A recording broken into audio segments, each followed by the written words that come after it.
Assalamualaikum warahmatullahi wabarakatuh. Alhamdulillah wassalatu wassalamu ala rasulillah wa ala alihi wa sahbihi wa mawala. Sahabat Al-Haq dimanapun Anda berada, semoga kita semua senantiasa dirahmati oleh Allah Subhanahu wa ta'ala. Alhamdulillah, pada kesempatan pembahasan kita kali ini, mengapa ada yang mati kelaparan padahal rezeki sudah dijamin oleh Allah Subhanahu wa ta'ala. Mudah-mudahan dalam pembahasan kita kali ini menjadi sebab musabab turunnya rahmat, taufik, hidayah, serta hikmah dan barokah untuk kita semua. Amin, amin, ya rabbal alamin. Nah, sahabat Al-Haq dimanapun Anda berada, sebagai seorang muslim yang baik tentu tidaklah berani menjawab pertanyaan tersebut jika tidak berdasarkan dengan ilmu, karena ia akan dimintai pertanggungjawabannya kelak di akhirat oleh Allah Azza wa Jalla. Allah Subhanahu wa ta'ala berfirman, A'udzu billahi minasyaitonir rajim. Bismillahirrahmanirrahim. Wala taqfu ma laisa laka bihi ilmu.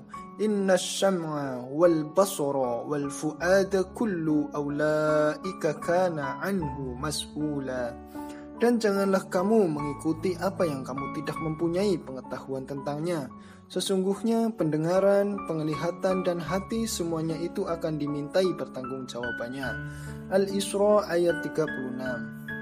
Nah, sahabat Al-Haq, untuk bisa memahami jawaban dari pertanyaan di atas, simaklah ayat-ayat Al-Quran yang agung berikut ini. Allah Azza wa Jalla berfirman, Bismillahirrahmanirrahim. Innallaha huwar razzaku dzul quwwatil matin. Sesungguhnya Allah dialah yang banyak memberi rezeki, yang mempunyai kekuatan lagi sangat kokoh. Surah Az-Zariyat ayat 58. Kemudian di ayat berikutnya, warzuqna wa anta khairur razikin. Berilah kami rezeki dan engkaulah pemberi rezeki yang paling utama.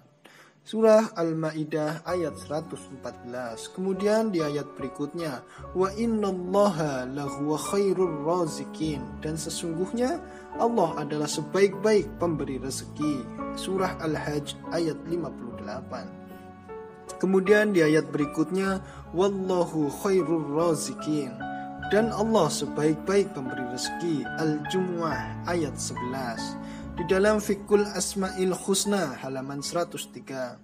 Nah, sahabat Al-Haq, setiap makhluk yang berjalan di muka bumi diberi rezeki sebagaimana firman Allah Subhanahu wa ta'ala.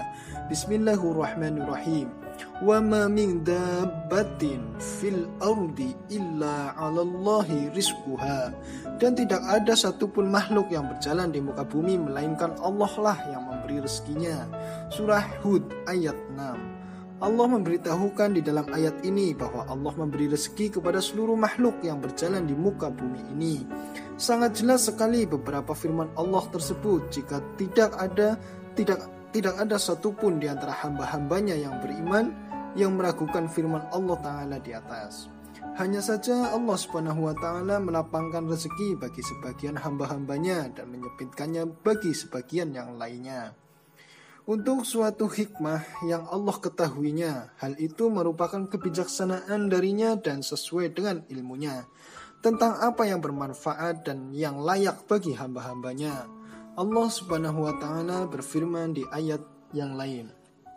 Bismillahirrahmanirrahim.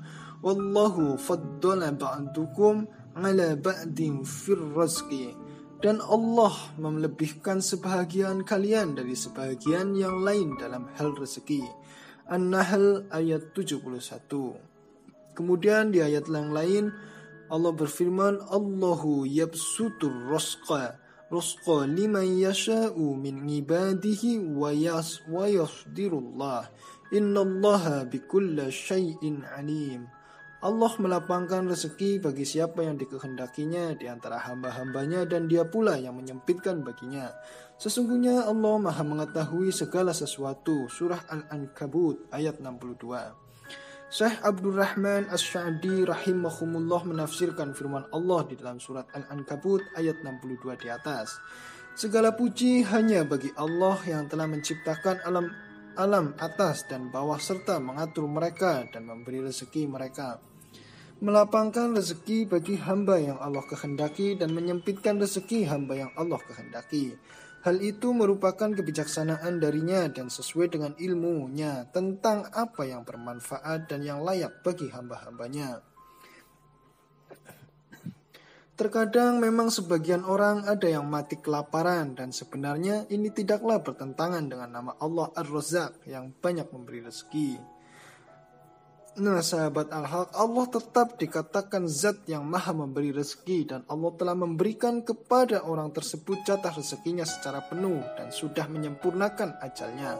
Allah memberikan rezeki kepada orang itu semua dari apa yang telah Allah takdirkan untuknya, sehingga ketika Allah mencabut nyawanya, ia dalam keadaan telah memperoleh rezekinya secara penuh, tidak terkurangi sedikit pun. Sebagaimana sabda Rasulullah SAW, "Wahai manusia, bertakwalah kepada Allah dan pilihlah cara yang baik dalam mencari rezeki, karena tidaklah suatu jiwa akan mati hingga terpenuhi rezekinya, walau lambat rezeki tersebut sampai kepadanya. Maka bertakwalah kepada Allah dan pilihlah cara yang baik dalam mencari rezeki. Ambillah rezeki yang halal dan tinggalkanlah rezeki yang haram." Hadis riwayat Ibnu Majah dan disahihkan oleh Syekh Albani. Memang Allah telah menentukan rezeki orang yang mati kelaparan tersebut lebih sedikit dari sebagian orang yang lain. Namun ada hikmah di baliknya yang Allah ketahui, dan Allah maha mengetahui tentang apa saja yang cocok bagi setiap hambanya dan maha mengetahui siapa saja yang cocok mendapatkan rezeki banyak dan siapa saja yang cocok mendapatkan rezeki sedikit. Nasihat bagi yang mendapatkan rezeki yang sedikit: segala kenikmatan dan kesempitan yang Allah berikan hanyalah sebagai cobaan semata, bukan sebagai penghormatan atau penghinaan. Dengan cobaan itu akan tampak orang yang bersyukur dengan orang yang bersabar atau kebalikannya. Allah maha mengetahui segala sesuatu. Allah berfirman di ayat berikutnya, فَأَمَّا الْإِنسَانُ إِذَا مَا ابْتَلَاهُ رَبُّهُ فَأَكْرَمَهُ وَنَعَمَهُ فَيَقُولُ رَبِّي أَكْرَمَنِ. Adapun manusia apabila Tuhannya mengujinya lalu dia dimuliakannya dan diberinya kesenangan, maka dia akan berkata, Tuhanku telah memuliakanku. Kemudian di ayat yang lain, wa amma idza mabtalahu faqaddara alaihi rizqahu fayaqulu rabbi ahnan. Adapun bila Tuhannya mengujinya lalu membatasi rezekinya, maka dia berkata, Tuhanku menghinakanku. Kemudian di dalam surat Al-Fajr Allah berfirman dari ayat 15 sampai 17, kali-kali tidak demikian. Maksudnya bahwa hakikat persoalannya tidaklah sebagaimana yang diperkirakan oleh manusia. Sesungguhnya barang siapa yang bersabar dengan sedikitnya rezeki di dunia dan bersabar atas keterluputan mendapatkan rezeki yang banyak di dunia, maka Allah akan menggantinya dengan kenikmatan yang sangat besar di surga dan ia akan melupakan musibah yang dirasakannya sewaktu di dunia. Bahkan satu kali celupan saja di surga akan menyebabkan sirnanya seluruh lelah letih dan derita waktu di dunia, meski ia adalah orang yang paling menderita sewaktu di dunia. Sebagaimana sabda Rasulullah SAW, kemudian ditatangkan orang yang paling sengsara hidupnya di dunia dari penduduk surga. Lalu ia dicelupkan satu kali celupan ke dalam surga. Kemudian ditanya, wahai keturunan Adam, apakah engkau pernah melihat penderitaan sebelumnya sedikit saja? Apakah engkau pernah merasakan kesengsaraan sedikit saja? Orang itu berkata, tidak demi Allah, wahai Tuhanku, aku tidak pernah melihat penderitaan dan tidak merasakan kesengsaraan sama sekali sebelumnya. Hadis riwayat Muslim. Nah sahabat Al-Haq, itulah tadi pembahasan kita kali ini, mudah-mudahan ada manfaatnya. Wabillahi taufiq wal hidayah wal afu minkum. Wassalamualaikum warahmatullahi wabarakatuh.